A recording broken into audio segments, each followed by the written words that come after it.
Hey,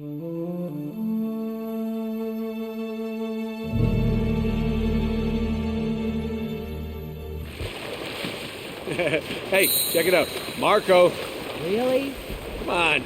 No. Marco. Hello. Fish out of water. You are so unprofessional.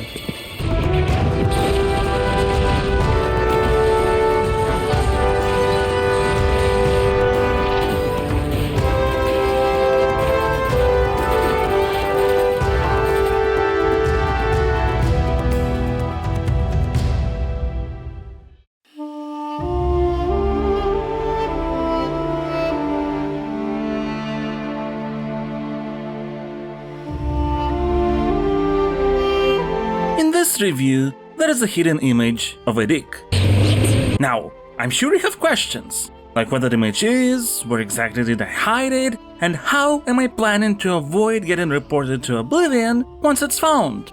But more importantly, this tidbit was so unexpected, you have to admit you're at least a tiny bit curious how, when, and where this statement is going to get resolved. Naughty Dog's 2009 sequel to Uncharted, Among Thieves, starts almost as effectively. Wounded by a gunshot, Nathan finds himself inside a train hanging from a cliffside amid snowy mountains. Naturally, one might have pretty simple, logical questions. Like, for example, what in the fuck has happened?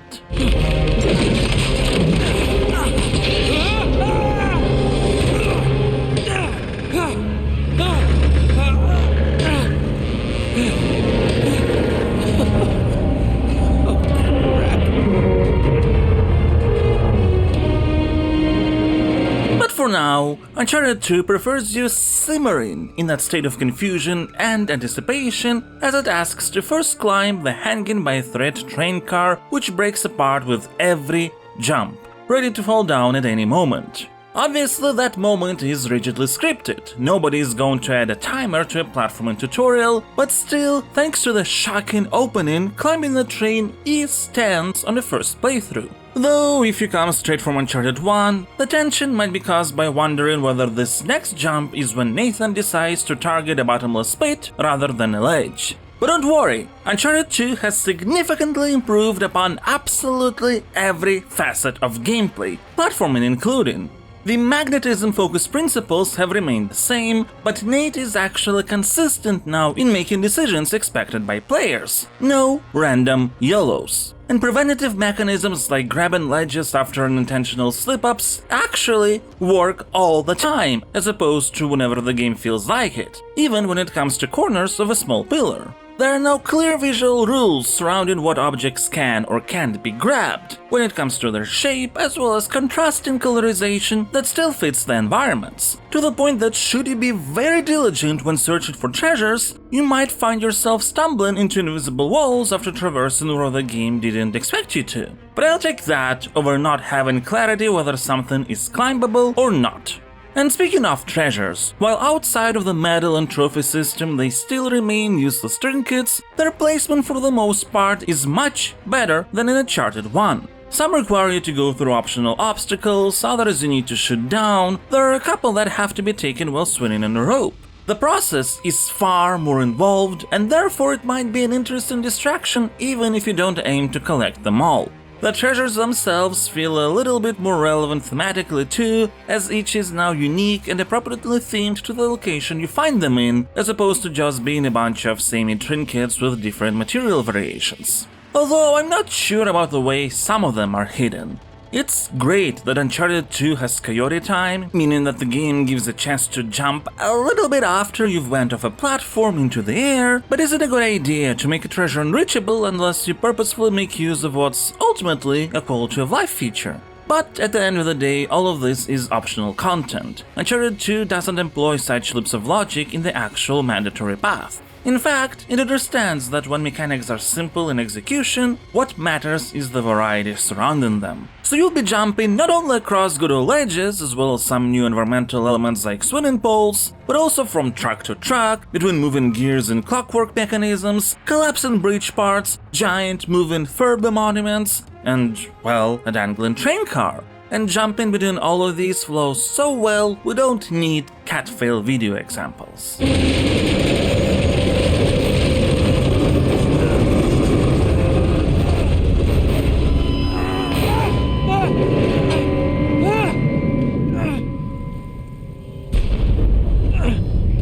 After narrowly escaping death, we get to a flashback of how the whole adventure began. 6 months prior, Nate was approached by an old friend, Harry Flynn. On behalf of a client, he and his partner in crime/bad, Chloe Fraser, need help acquiring a seemingly worthless old Mongolian oil lamp from the Istanbul Palace Museum. Thanks to a document written by Marco Polo procured from this client, Nate realizes this lamp could hide a clue to the location of long-lost gold.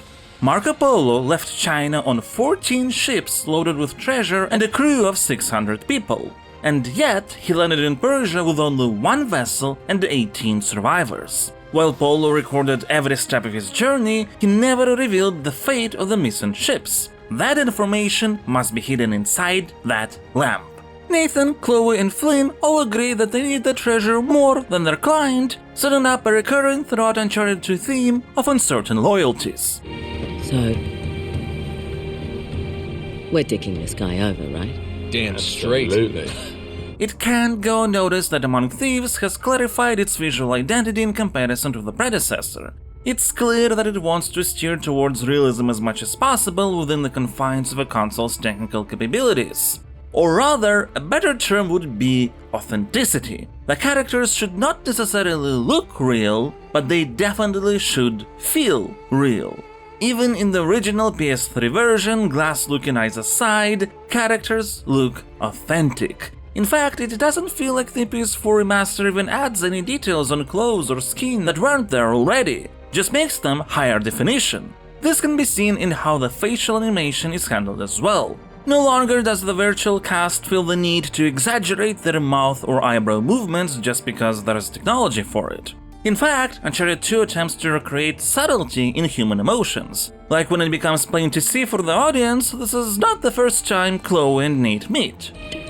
What? Chloe Fraser. Nate. Drake. Nathan. Drake. It turns out that the two back in the day were also partners in crime/bad, and are planning to be once more after the treasure is found. Like in the first game, the writing style is incredibly laconic, and the contrast between Nate-Chloe dynamic and Nate-Elena dynamic is very apparent. Let's not forget who walked out on whom. After all, you don't get to be jealous. Wait a minute, Chloe. If it makes you feel any better, my relationship with Flynn is strictly professional. Really? Mostly professional. Oh. Which, of course, makes one wonder what has happened to Elena. She wasn't even mentioned once so far. This is part of what makes the game's setup so effective. The narrative technique Uncharted 2 utilizes is called in medias res, starting in the middle of the story as opposed to the beginning.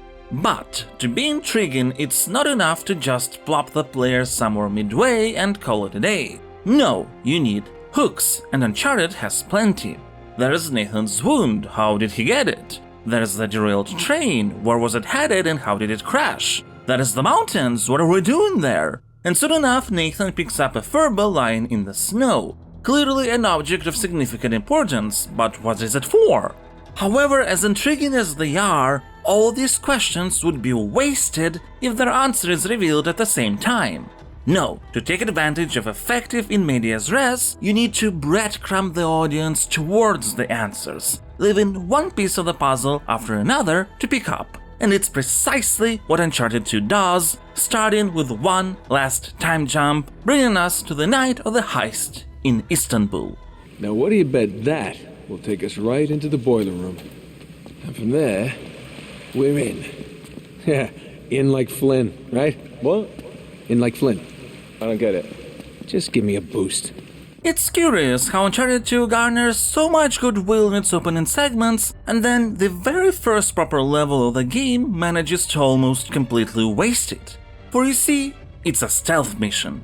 Uncharted 2 is not a stealth title.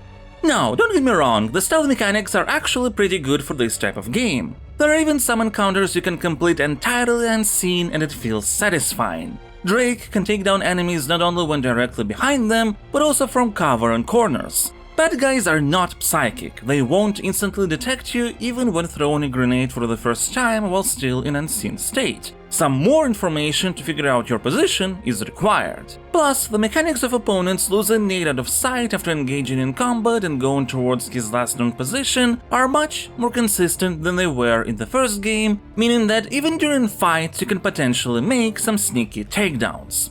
So while the stealth systems are more advanced than most action-adventure games of its kind have, there's a lot missing for Uncharted 2 to be called a proper stealth title. This is largely not a problem though, as most encounters where sneaking is reasonable are set up specifically with that in mind, to the point of some even having triggers when enemies go towards a perfect for takedown position once you reach a certain spot. But here's the thing, sometimes enemies detect you from far away or another elevation without proper warning. It's never clear exactly how much higher than them you have to be to remain unnoticed. And mercs in their patrol state can sometimes just bug out and not do what you need them to. Usually it's not annoying to encounter these kinds of issues because if something goes wrong, you just get into a firefight, and that's a core part of what Uncharted 2 is.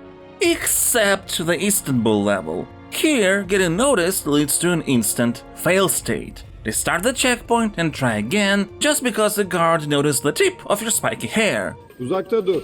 Night, night, sunshine. Now we just gotta find a way up to that window. Bloody windows.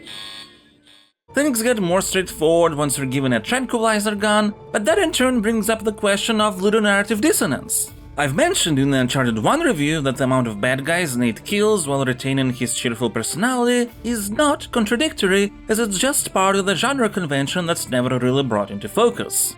But there are two moments in this game when it does decide to bring it up. One is here in Istanbul, where Drake makes it exceptionally clear that he doesn't kill innocent guards. Oh, that's brilliant. Guns? What are you thinking? Relax, Gandhi. They're tranquilizer guns, totally non-lethal.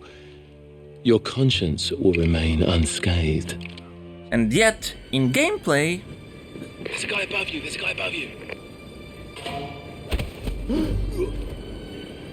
There's a guy below you. There's a guy below you. yeah, I know, the guard swims, he's alive, and he's going to be fine as long as he finds a way to get ashore after being thrown off a huge cliff while luckily avoiding smashing his head against any rocks. But Uncharted 2 doesn't control how bodies fall in unscripted situations.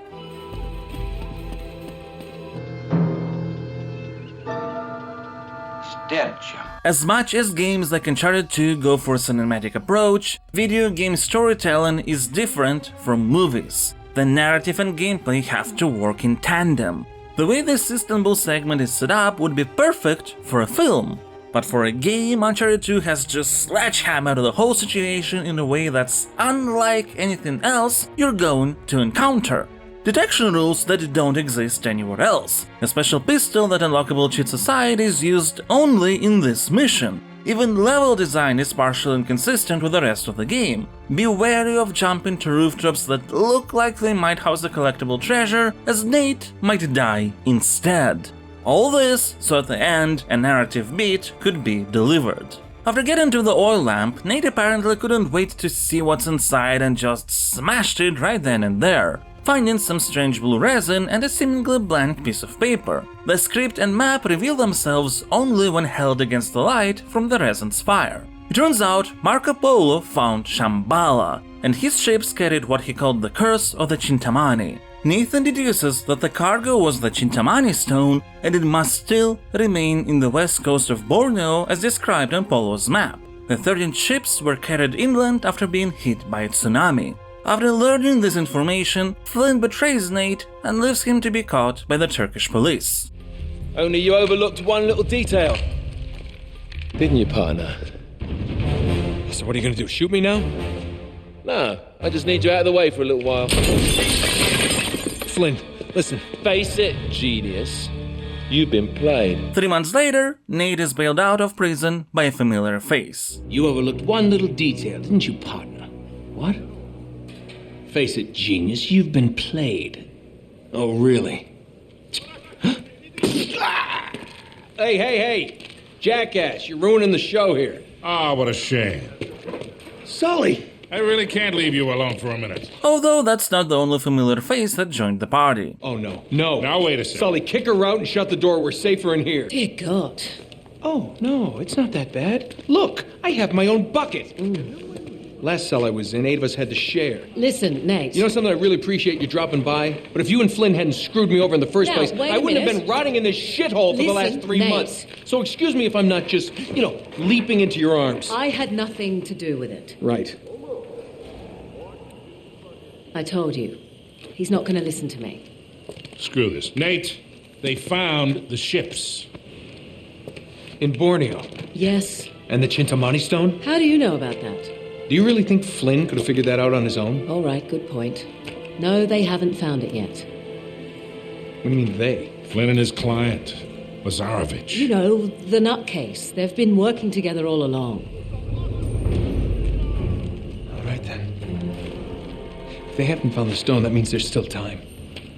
You're gonna get us into that dig site. We are gonna snatch that treasure right out from under them. They'll never see it coming. Yeah, well, payback's a bitch. Nate's sudden change of heart exemplifies why the writing in Uncharted 2 is so effective. His mood becoming diametrically the opposite after hearing about the ships tells so much about who he is as a person and what he values without being in your face about it. It turns out this Lazarovich who hired Flynn has been after the Chintamani stone for years and owns a lot of lesser-known Marco Polo journal pages. Nate wants to take a look at those documents, but the camp they're in is protected by Lazarevich's private army. This requires a diversion. Oh. Okay, I see where this is going. Just need a diversion. You give me 5 minutes in that tent, that's all it'll take. Really? 5 minutes? Well, that's great. I won't even have to get my top off. Chloe, I was thinking more like an explosion. Or that. Can be arranged. Again, the writing is so good at making it clear with few words what the characters are like, and the acting does a great job of putting all these interesting various dynamics in the forefront.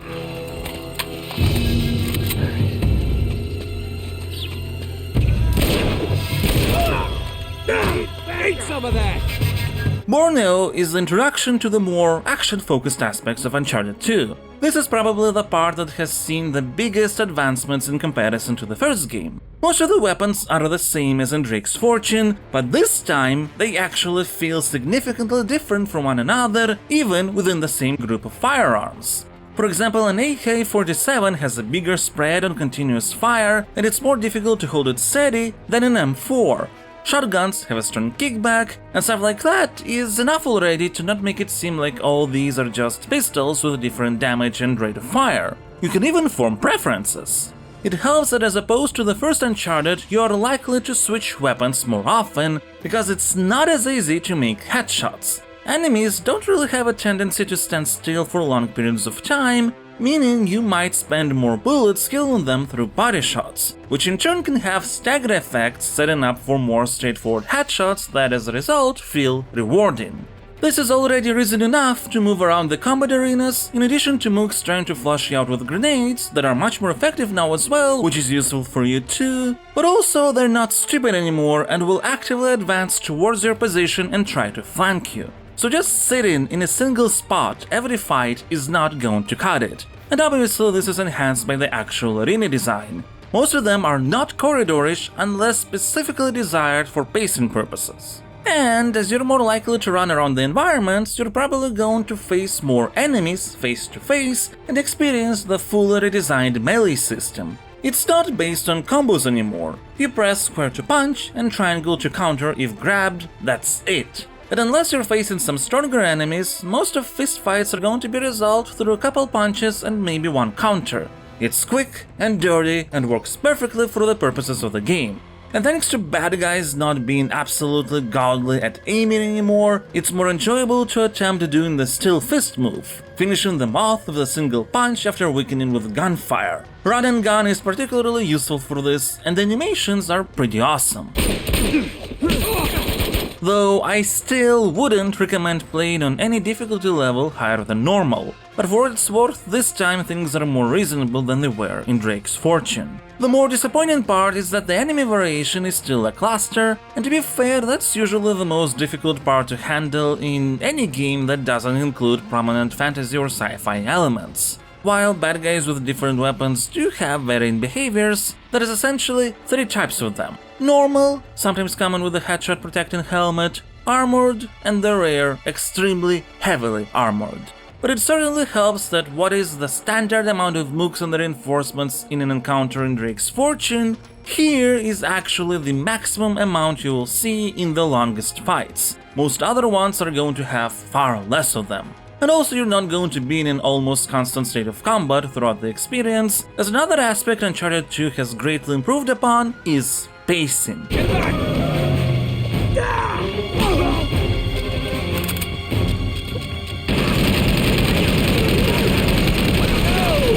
In general, pacing is a very complex topic, especially in video games where thanks to the aspects of interactivity, not everyone is going to spend the same amount of time going through the same segment. But this doesn't mean that we can't dissect the structure that would define the overall sense of pace, particularly in an action-focused game like Uncharted 2.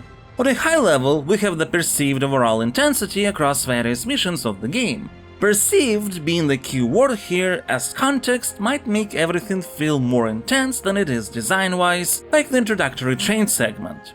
Uncharted 2 can be described as peaks and valleys. The beginning feels pretty intense, and then the game lets go a bit before gradually building up towards a high emotional peak, and then letting go again. It then goes for another round, quickly building up and keeping the action octane for a prolonged period of time, before contrasting that with the most chill and peaceful segment in the entire game. Then after some rest, it ramps the action up for another high point and keeps it steady until the end, though that last part is a sign of some issues we'll discuss later. What's important to understand is that intensity does not directly correlate to the amount of combat encounters. For example, Chapter 19 has you fight more enemies in more arenas than Chapters 20 and 21, but the latter ones keep you always on the move and are contextualized as having to avoid a tank or jump through a moving convoy, making them feel more exhilarating. Which brings us to the middle layer of pacing, the style of gameplay scenarios you're engaging in.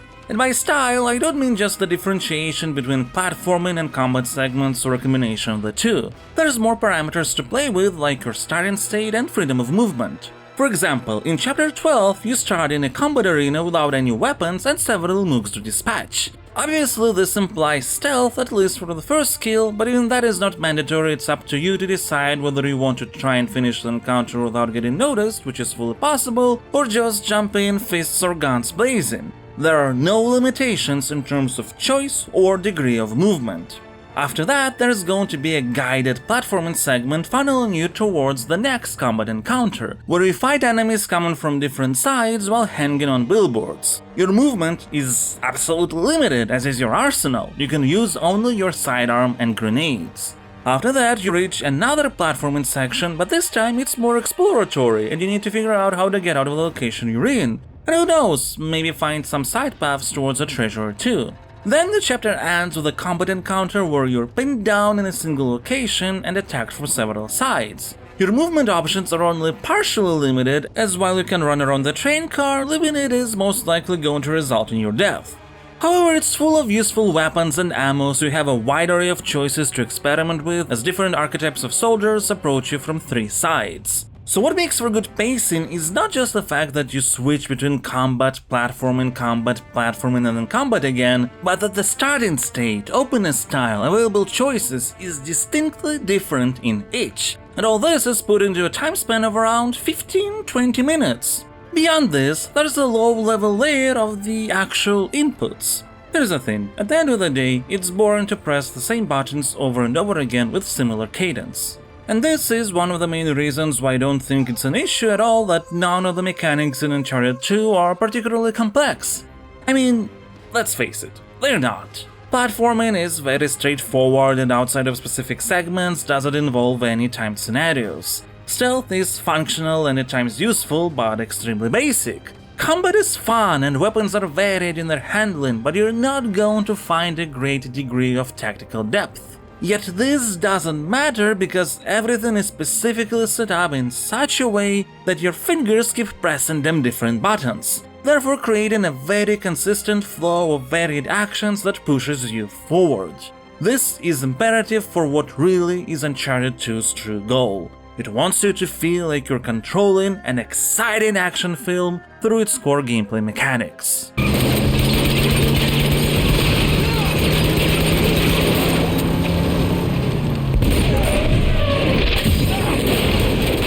That last part of the previous statement is the most important one. Uncharted 2 definitely wants to be cinematic, but what that really means is that cutscenes, which for the most part are pre-rendered, are relegated only to level transitions, exposition, and narrative beats that don't involve any action. Anything that does involve action is under players' control, and regardless of how crazy a set piece might feel, there's no QTEs. No alternative set-piece specific gameplay mechanics. You're going through all these intense, crazy scenarios with the same set of buttons and systems. This doesn't mean that there is no use for QTEs or alternating mechanics in games, but the reason why this distinction is important is because due to the psychology of projection onto an avatar, your brain will relate inputted actions as something you have done. In a cutscene, it's Nathan who discovers that the Chintamani stone remained in Shambhala and Marco Polo's cargo was the golden passport required to find it. The Thurbo we've seen at the beginning, the first breadcrumb leading us towards what happened. But it's you who are escaping Lazarevich's men after being found, jumping through the jungle and avoiding getting shot. And that's just the beginning of the escalation, which I guess is why Uncharted 2, not knowing what to do with Sully, decides that after Borneo he says he's too old for this shit and is going to peace out for the rest of the game. I'm getting too old for this bullshit. Come on, now don't you start this again. Listen, I don't have your luck. Guys like me gotta know when to walk away from the table. Sully, we're gonna get out of this, okay? We always do. Yeah. You go meet your girl in Nepal. I'm going somewhere warm. Come on. Hey, you can tell me all about it when you get back. There they are! Oh, shit. Well, shall we? After you, Butch. See you in hell, kid!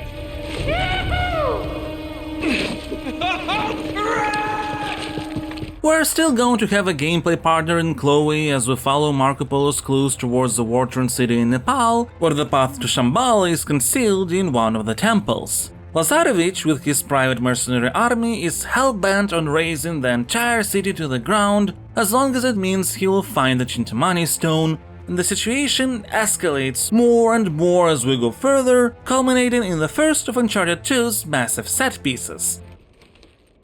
Oh god, be careful. Holy shit.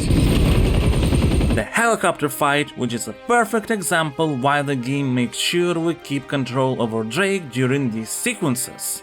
You can actually fail in them even though the timings of things like platforms well enough have a dynamic range, and jumps in the overall correct direction might be nudged so as to not frustrate with having to be terribly precise, keeping you in the flow of constantly moving forward. It's at moments like these Uncharted 2 combines platforming and combat together to create some absolutely stunning moments, like fighting through a building that is literally being destroyed by the helicopter you're running away from, culminating in a massive collapse, forcing you to jump from one building to the next. Jump!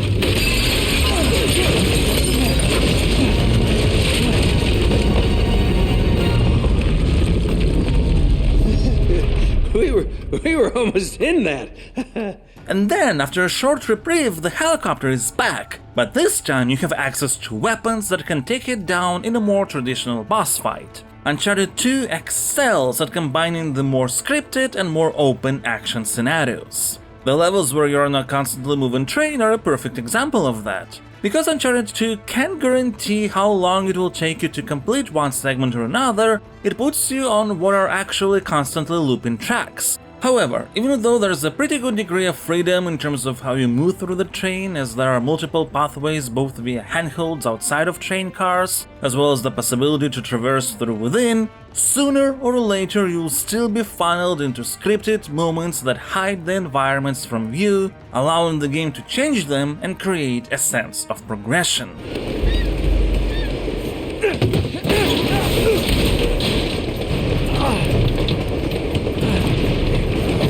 What's that noise? Oh, no way!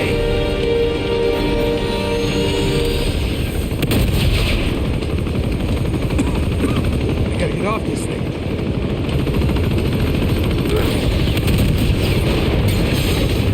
And then once you reach various trigger points, the game can start spawning obstacles that just push off anyone who stands in their way.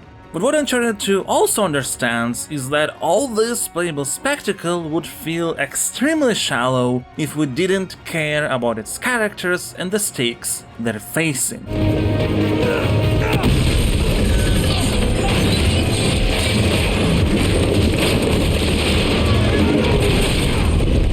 Like Drake's fortune, Among Thieves makes sure that pretty much every prominent character goes through a transformation of sorts throughout the adventure. The difference is that this time, instead of for the most part external factors pushing for change, it's the characters themselves who influence one another. The external factors surrounding Shambhala are more of a connective tissue than anything. After venturing through the war-torn city in Nepal, Nate and Chloe stumble upon Elena and her cameraman, Jeff. I'm sorry, am I sensing some history here? Oh, Elena Fisher. Last year's model. That's cute. Oh. Yeah. No. No. Lazarevich is a war criminal declared dead, and Elena searches for tangible proof that he's still alive. And here is where a conflict first starts. Chloe is more of a everyone for themselves kind of person and thinks Elena and Jeff have to be left to their own devices. But Nate feels like he can't leave them. Just dance with the one who brought you, all right? Yeah, I get it. But they're still coming with us. After following the available clues towards the correct temple, Nate uses the Furba to activate a map showcasing the location of Shambhala in the mountains. Again, breadcrumbs. However, the mercs ambush our heroes and Jeff gets injured in the process. Nate decides to help Jeff get to safety, and Chloe is not quite happy with that. He's never gonna make it. We have to leave him. What? No! Get the door open, Gonna Chloe! get us all killed! After a set piece where our movement capabilities are limited and we have to rely on Chloe and Elena for cover, the team gets found by Harry. To keep up appearances, Chloe has pointed a gun at Nate, though it's clear that Flynn now understands what's been going on. This is not the first time we'd see Lazarevich in the game, but it is the first direct interaction with him. He is your standard power-hungry warlord, but at least he's a much more charismatic character than Donald Portman from Drake's Fortune. Lazarevich showcases how menacing he can be, though admittedly on the example the character we care the least about. Did you carry him all the way from the temple? Shame. Poor Jeff. Lazarevich takes the dagger in the map with the location of Shambhala and goes to mark a train to get there, Breadcrumb. Chloe is taken there too, while Flynn is left to dispose of Drake and Elena. But Lazarevich didn't follow a very important rule. If you want something to be done properly, you have to do that yourself. So, Nate and Elena escape. Nate realizes that should Lazarevich learn that Chloe double-crossed him, she will not get out of that train alive, so he decides to get her out of there. Elena goes with him. They're about to take this show on the road, so we're gonna have to move fast. Now I'm going down there alone. Nate! Wait, just listen. You never listen. Meanwhile, you're gonna go over there, snag us one of those nice-looking 4x4s. 4x4s. You're gonna be the wheelman. I'll sneak in, I'll grab Chloe. You come in right behind us. With the getaway car. With the getaway car. Yep, got it. Got it? I got it. Go! Things, however, don't go as planned. The train starts going towards the mountains and Nate jumps onto it. Oh, how we anticipate the crash now, don't we? Uncharted 2 really savors that anticipation, as the train set piece is the longest one in the entire game. But in the end, Chloe has her own arc to go through. She didn't want to be rescued, and while Drake managed to get the dagger, he was shot by Flynn. With nowhere left to go, Nate takes the risk and shoots some explosive barrels.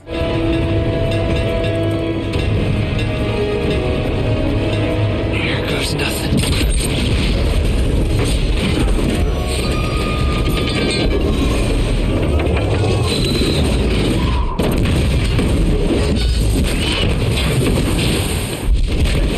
And thus we get to where the game began, all breadcrumbs collected.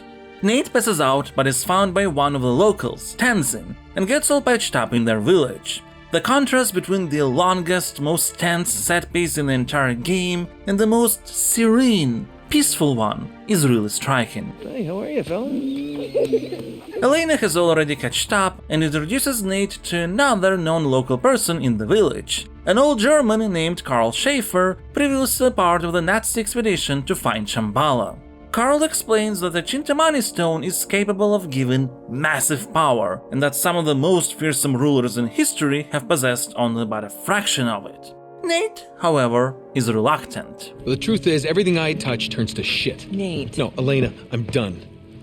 Now, come on, I'm through playing the hero. Karl sends Nate with Tenzin into the mountains to discover the proof of Schaefer's statements. After navigating through the icy caves, fighting a Yeti and jumping through moving machinery, Nate finds a chamber with dead Nazi soldiers, all killed by Schaefer. Among them is a book that depicts the Tree of Life, how the Chintamani stone that's found there gives demonic powers, a clue about the true nature of the Yetis, who are later revealed to be the guardians of Shambhala. What? Nate and Tenzin escape, however when they return to the village they find it's been attacked by Lazarevich, who came after the Furba and captured Schaefer. After helping to protect the village, Nate and Elena give chase to the convoy heading to the monastery with a secret entrance to Shambhala. There, they find Schaefer at his last breath. You were right. About what? Everything you touch does turn to shit. All right, come on. We're gonna get you out of here. Did you find my expedition? Yes, I found them. You understand what I had to do? Yes. This monastery hides the secret path to Shambhala. You must get the dagger back, find the secret path, and destroy the stone before he gets his hands on it. Drake, you have to believe. Schaefer. Oh, Nate.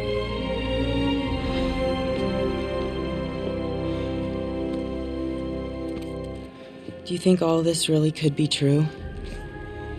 I don't know. But he believed it. That's enough for me. With newfound determination, Nate decides it's his responsibility to stop Lazarevich, and he, alongside Elena, manages to convince another ally going through the final stages of their arc. Something strange is going on here. All the more reason why we should get out while we still can. I'm just trying to set things right. And maybe save the world? Oh, God. Listen, Sunshine. The world doesn't care. You stick your neck out, you are asking to lose your head. You said yourself you want to take this guy down. Yes, and I want to see him pay more than you do. But that's not how it will end. This is how it will end. No. Not this time. Come on. What do you say? That you're crazy. But let's go save your bloody world. And now it's time to go after Lazarevich in what's probably the worst segments in the entire game. Nice view. Men. No, I was talking about the mountains. Really. Come on. When you get to the monastery in chapter 22 out of 26, Uncharted 2 starts exhibiting Drake's fortune energy when it comes to pacing, variety, and combat arena design. There is going to be a lot of combat segments here. In most of them you have to sit in a single spot as enemies keep coming towards you. Maybe you'll get some platforming segments in between, and then it's straight into combat arenas. Chapter 22 and 23 are the longest levels in the entire game, and really not for the best reasons. Sometimes there are interesting ideas that are lessened by not ending soon enough. At one point you reach certain towers with bridges between them. You first have to defend against all kinds of enemies crossing the bridge towards you. Then when you get to the next tower, you need to use a sniper rifle to take down other snipers and mooks with rocket launchers. Whoa! Shit, did I do that? That's actually neat and would have been a fine enough ending to the entire encounter, but no! After, you need to sit with a sniper rifle and defend against enemies crossing another bridge. And this kind of thing happens over and over again. There's more reinforcements in these fights than there ever were in previous segments. One thing you might have noticed is that I didn't really mention puzzles in Uncharted 2. The game barely has them, and those that it does are more about navigating the environment than solving anything. And honestly, it is fine. That's better than the rudimentary puzzles from Uncharted 1, which is precisely the kind of puzzle that the monastery has. It's pretty long, and the only improvement from the previous game is that the instructions you need to follow are not on the same page, so at least you have to turn the journal around a couple times, I guess? This puzzle has several stages, none of them are interesting, and the flow of the game just halts. Later, there is actually a short but pretty nice segment in the middle of all this where you have to unwillingly traverse the environments a bit with Harry Flynn. What's wrong, mate? Don't you trust me? Oh! See? You should have more faith in me, chump. But that's not going to last long, and after reaching Shambhala, you're going to start encountering the local supernatural type of enemies, the Guardians, otherwise known as fucking bullet sponges. They're not easy to kill, but they're not interesting to fight against either.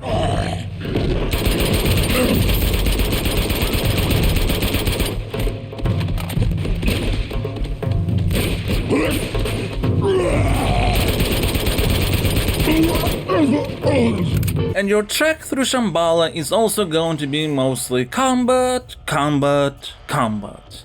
Now, to help understand why this truly can get tiring, chapters 1 to 21 are going to take you about 5-6 hours on average. You're gonna go through a massive variety of environments, situations, set pieces. It might not have the get to really explore and understand a certain location quality of Uncharted 1 levels, but they flow extremely well. And then the next 4 chapters, 22 to 25, in total are going to take about 2–2.5 hours. So these 4 levels in total have the same runtime as the previous 10, which wouldn't have been a problem had they been just as varied, but they're not. Eventually, Nate, Elena, and Chloe are going to reach a special chamber dedicated to the Tree of Life. Throughout the game, Nate was consistently confused why there's so much tree iconography related to the Chintamani stone, and then realized that it's not a stone at all.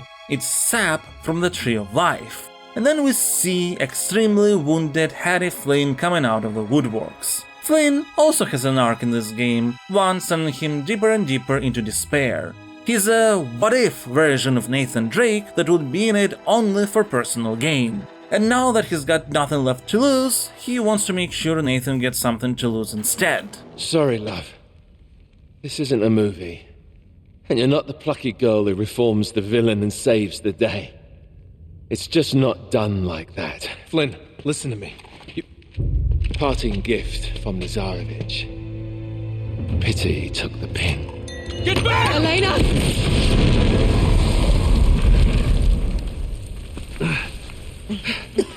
No. Oh my god. Helena! Okay, you're gonna be okay. Come on, we're gonna get you out of here. So, Elena gets blasted by a grenade. But despite this, Nate understands that since he's here in Shambhala, he can't let Lazarevich drink the tree's sap and become like those guardians or even something worse. So he asks Chloe to take Elena to safety, while he himself is going to go for the boss battle. Which would not have even happened had he decided to explode the sap before Lazarevich drank from it.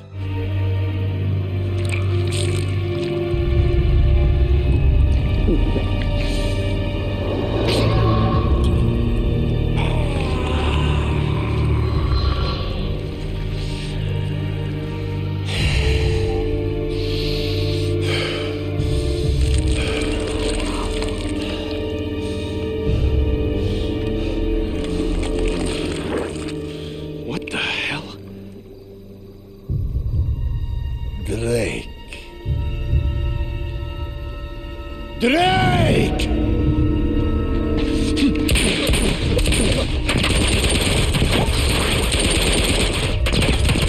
Hold your fire! Hold your fire! He's mine. Sorry, pal. You're not my type.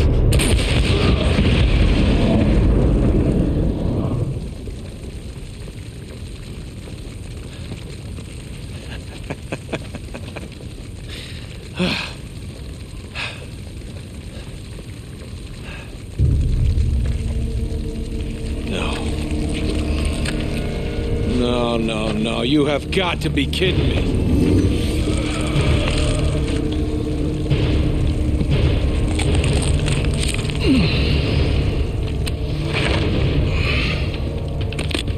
Though conceptually I understand why Uncharted 2 needed Lazarevich to drink the sap, so he could be an actual boss. And in that way, the fight is better than Navarro's from Uncharted 1. However, it's still not good. Uncharted 2 doesn't want Lazarevich to just be a bullet sponge you continuously blast, so he's invincible.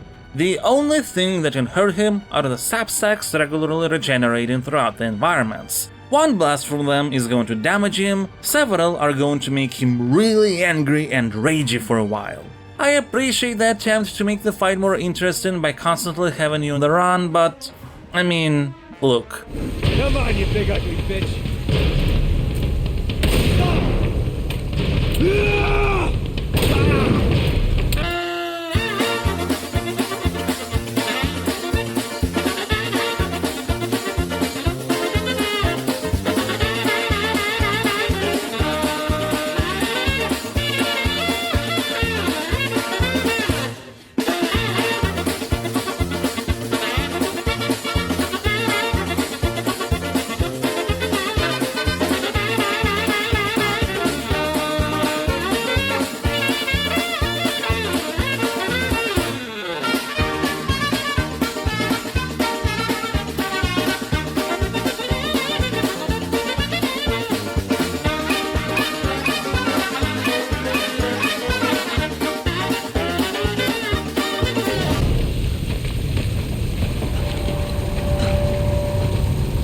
Yeah, that's the only thing you need to do to defeat Lazarevich. Kinda disappointing, isn't it? And here we also have Uncharted 2's second ludonarrative-related mistake. Lazarevich questioning Nate's morality by asking how many people he has killed. How many men have you killed? How many just today? Look, we have discussed the genre-related narrative contract in Uncharted 1 review already. It applies to Uncharted 2 as well. But first the thing with museum guards and now openly stating that Nate has killed a lot of people, that puts holes in the contract and now it's legitimate to ask whether Nathan Drake really is a psychopath. It's best to not do moral comparisons like this unless the story can back up why it's okay to keep rooting for the hero, which Uncharted 2 doesn't. To be fair, since this is just one phrase from the villain, it's not that egregious of a problem, but it's practically at the end of the game, so it really sticks out. Anyway, Shambhala starts to crumble due to all of the explosions, and the set piece of escaping it is probably the best part of the entire ending segment, so at least Uncharted 2 in terms of gameplay can end on a high note.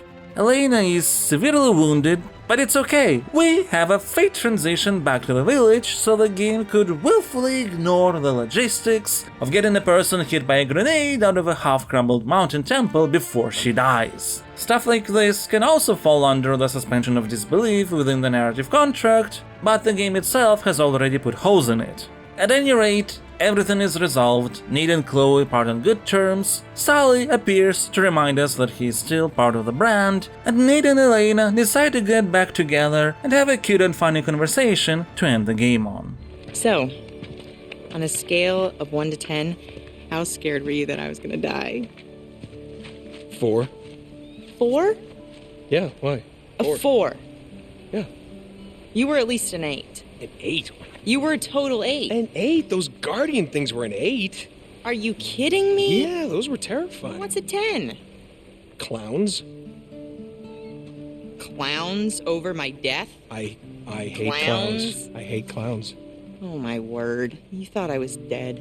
No. No, you thought I was No, gone. no. Yes, you did. No, I saw had you all shed along. tears. You shed a bunch of them. Tears? Mhm. It was raining. No, it was not. You were unconscious and it was It was raining. totally sunny out, and you were bawling. It wasn't sunny. You were unconscious. Whatever. I kept your tears in a jar. I have proof. I'll give you 5. How's that? But back in the day on the PS3, this wasn't necessarily the end of your journey, as the game had an optional multiplayer mode.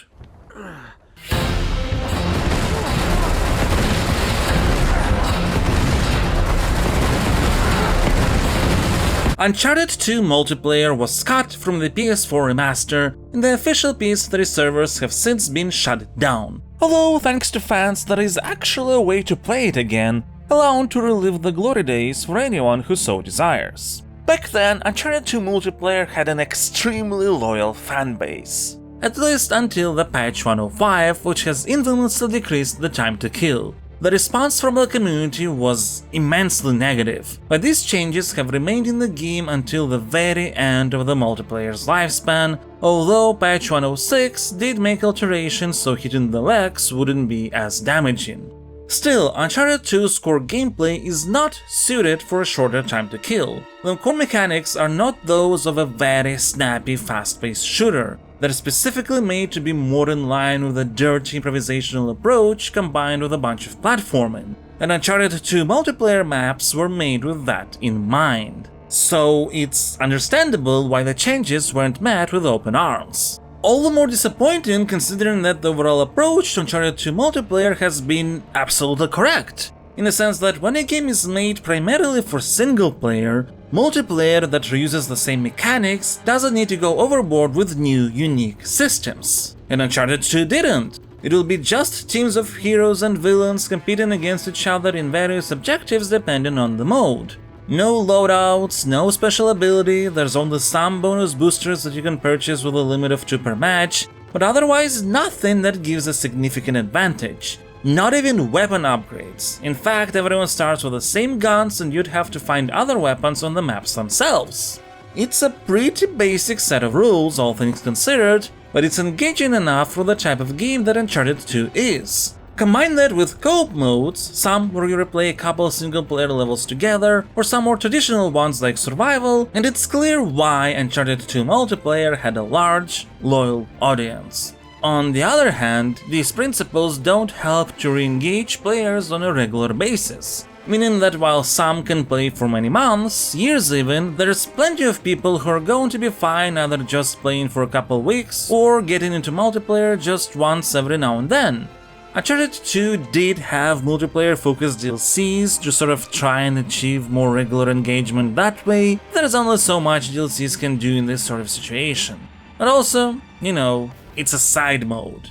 Uncharted 2 is a game where the main moneymaker is the actual single-player campaign. Multiplayer is just for some fun, be it with strangers or friends, and there's nothing wrong with that. That's why it's sad that Uncharted 2 multiplayer has joined the list of so many other dead online services. And despite the success of the unofficial revival, only the most hardcore fans will participate in it. For most other people, the barrier of entry is going to be too high. That being said, since it is a side mode, its absence doesn't negatively affect in any shape or form how we're going to score the game with a Stasocritic system. Tank?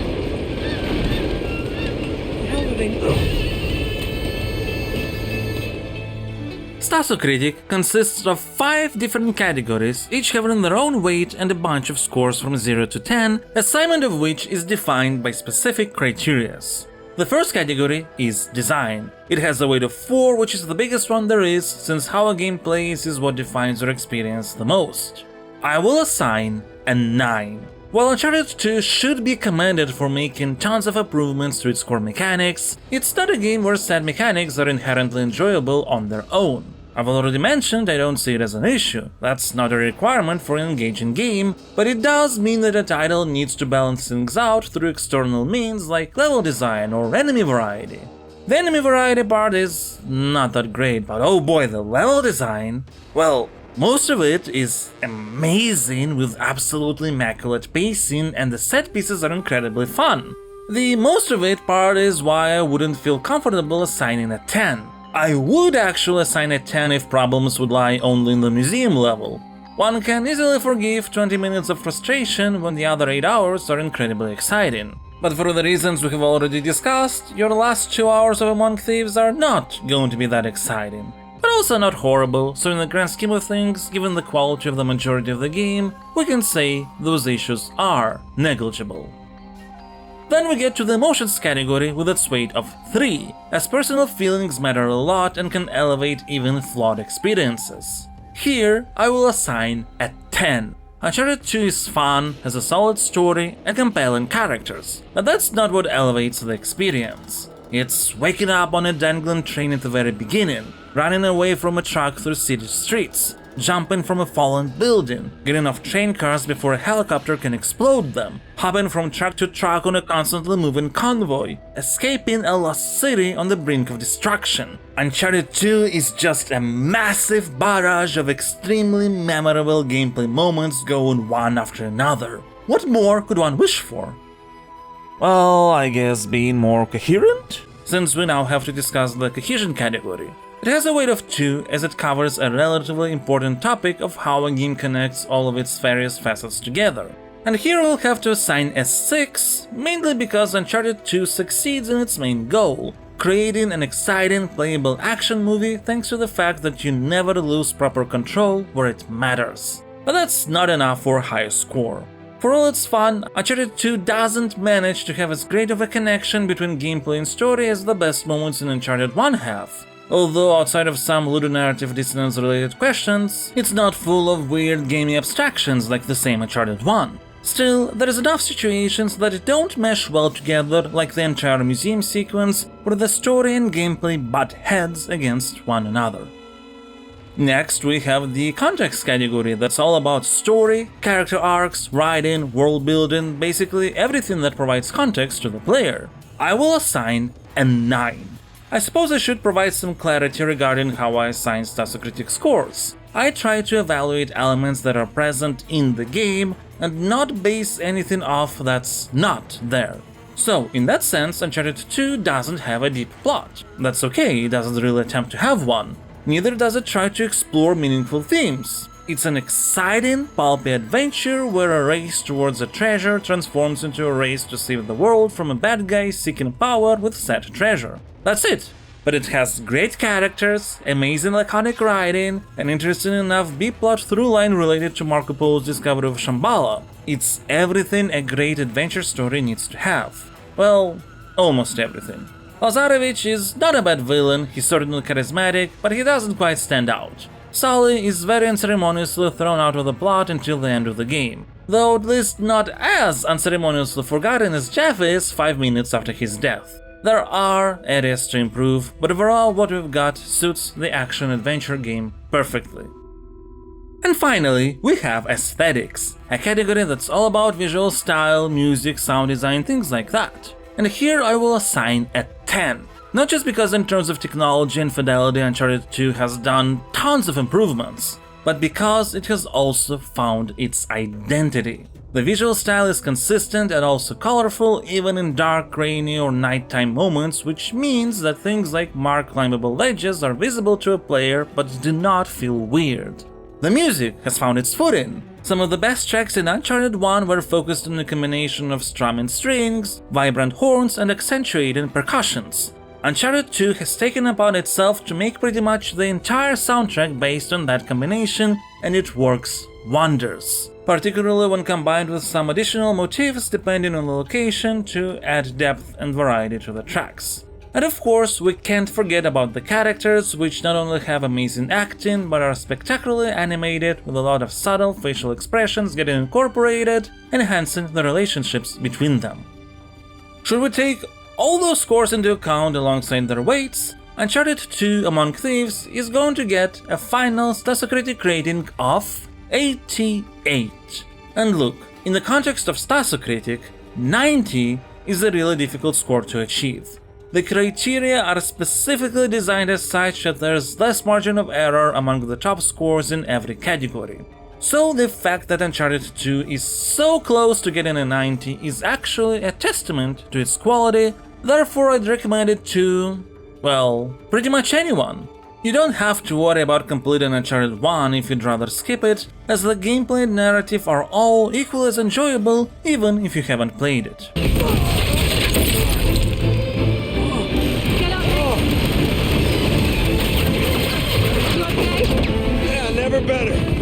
A lot of the time, increasing the scope ambition and just having more stuff doesn't lead to a better quality game.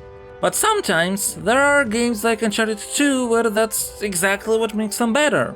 It's not perfect, particularly close to the beginning and at the end, but the largest chunk of the game from chapter 3 to 21 is one of the most engaging, flowy, and epic cinematic action experiences you'll ever find. And a big reason why is because there is just more stuff than in the first game.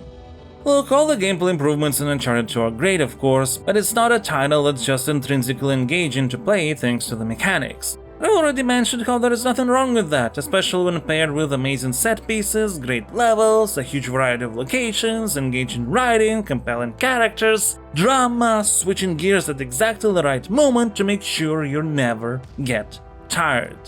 Uncharted 2 is a game that's longer than Drake's Fortune, but it feels shorter simply because it's difficult to notice the passing of time. Except, once again, maybe at the very end. And while atmospherically the game did lose one of Drake's Fortune's best aspects, the ability to really understand how the historical spaces have worked, the overall larger-than-life feel does fit what Uncharted 2 is going for.